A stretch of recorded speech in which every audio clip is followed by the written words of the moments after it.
Днес сме 20 октомври 2025 година.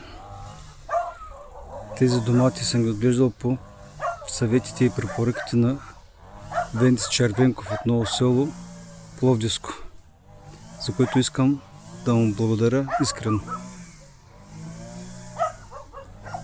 Оранжерията е 3 метра висока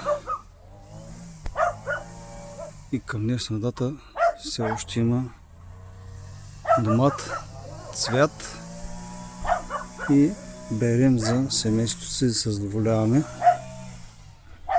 предостатъчно. Днес сутринта тук при нас беше доста студено в североизточна България.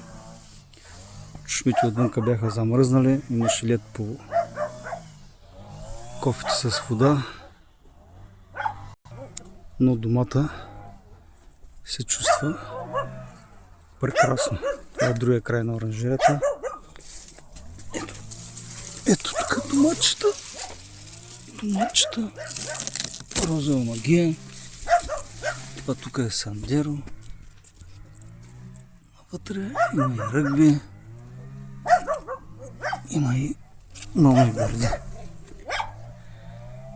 Още веднъж искам да му благодаря на човека да е жив и здрав и да помага се така с неговите съвети и всеотдайност.